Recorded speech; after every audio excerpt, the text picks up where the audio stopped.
By January of 1896, the notorious outlaw Bill Doolin was worn down and weary.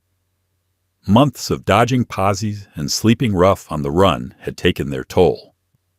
Seeking relief, he slipped into Eureka Springs, Arkansas, hoping the hot mineral baths might ease the pain in his battered body. But word of his whereabouts soon reached the ears of Deputy U.S. Marshal Bill Tilghman, a man who had chased Doolin across the plains more than once. On the cold morning of January 15th, Tilghman quietly entered a bathhouse in Eureka Springs. Steam curled through the air as he stepped inside, revolver drawn. There sat Doolin, unarmed and unsuspecting. Without firing a shot, Tilghman placed him under arrest, finally bringing in one of the most wanted men in the West. Newspapers called it the crowning triumph of Tilghman's long and storied career. Still, not everyone believed the story. Some papers suggested Doolin had grown tired of running and had arranged to surrender. One report out of the state capital claimed that Doolin struck a deal, offering to turn himself in for half the reward money on his head and the promise of leniency.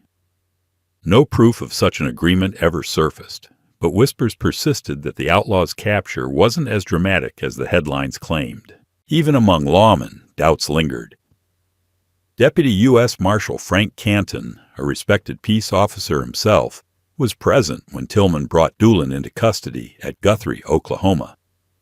He noted that the infamous bandit wasn't shackled or even handcuffed, odd treatment for a man with Doolin's violent reputation. What struck Canton most was Doolin's calm demeanor. The outlaw seemed almost at ease, even cheerful, as if he had accepted his fate, or perhaps arranged it himself.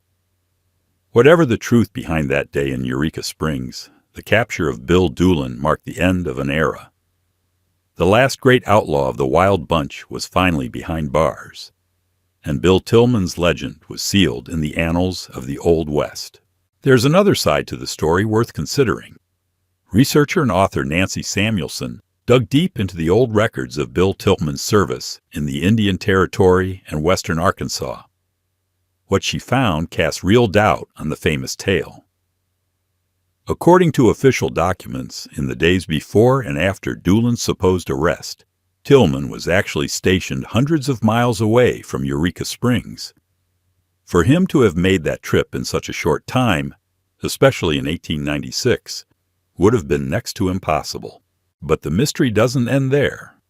Nearly 20 years later, Tilghman was touring the country, showing his motion picture The Passing of the Oklahoma Outlaws. After the screenings, he'd stand before audiences, retelling his adventures and answering questions about his days as a lawman. Curiously, he often spoke about capturing Bill Doolin, not in Eureka Springs, but in Hot Springs.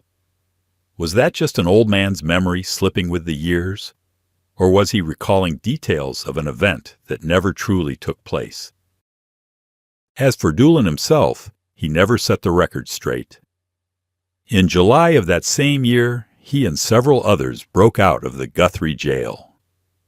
Some folks whispered that the jailbreak was part of a secret arrangement made when Doolin surrendered.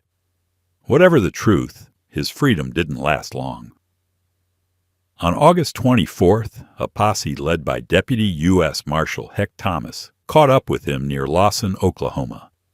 The outlaw went down in a storm of gunfire, ending the last chapter of his bloody career. After that, the tale of Tilghman's capture of Doolin passed into the hands of Tilghman's second wife, Zoe. A skilled writer and fierce defender of her husband's legend, Zoe spent the next 40 years polishing and protecting his reputation.